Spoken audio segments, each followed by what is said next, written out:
I'm doing this presentation on the early history of creeping bentgrass and two of the gentlemen most associated with it out here on a golf course.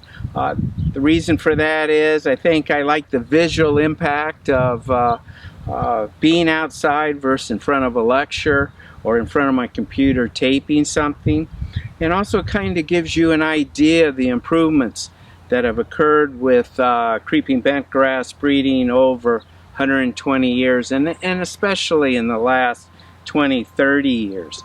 This is a green that's been recently renovated and reestablished to some of the new bentgrass cultivars that are available now, in this case Alpha and T1. And this green's not quite a year old, but you can see behind me the quality of this surface. Well, it's not always been like that. When you trace the early bentgrass selection and breeding efforts, you go all the way back to the 1900s.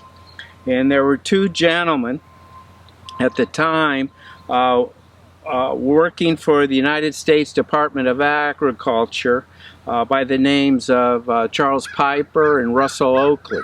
And Russell Oakley's not Oakley sunglasses, but anyway, those two gentlemen had an interest in bentgrasses primarily, but generally in golf course turf and also.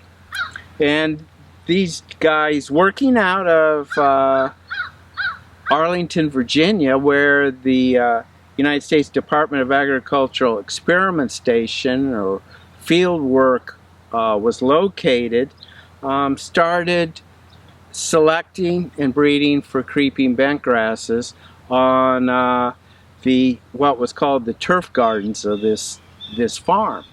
And from that were the early developments of selection of creeping bentgrasses that have over the years progressed to where we are now. And if you think about it, these two gentlemen were working on golf courses or golf course turf when golf was not too I shouldn't say too popular, it wasn't too widespread in the 1900s.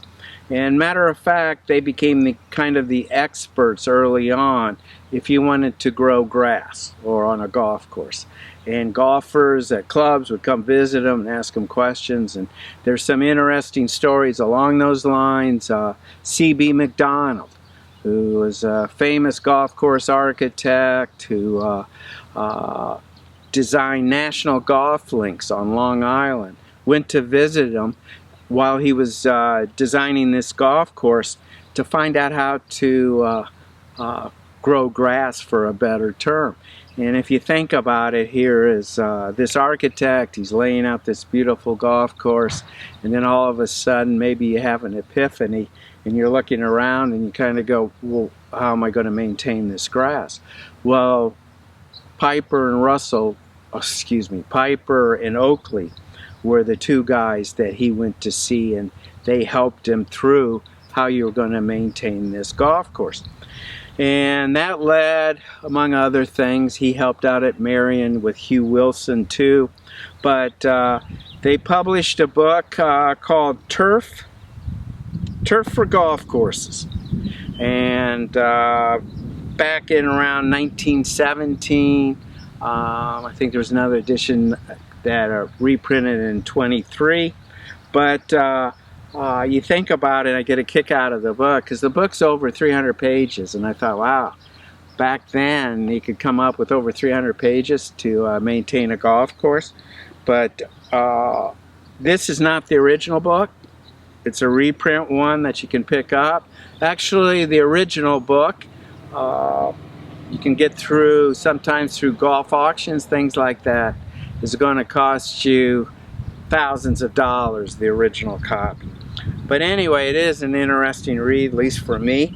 And they wrote this book, and actually it was help funded by the United States Golf Association. And then in 1920-21, with funding from the United States Golf Association, they would write the bulletin for the green section. The green section being the how should I say it, the golf course consulting part of the USGA, answering environmental, design, agronomic issues that go on a golf course.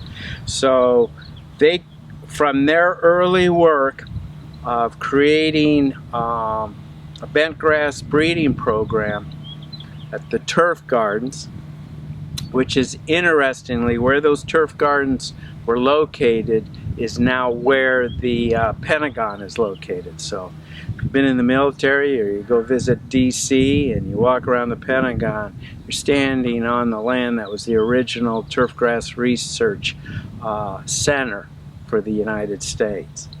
But from those early days of those breeding efforts of Piper and Oakley, we can trace that lineage all the way to the current times.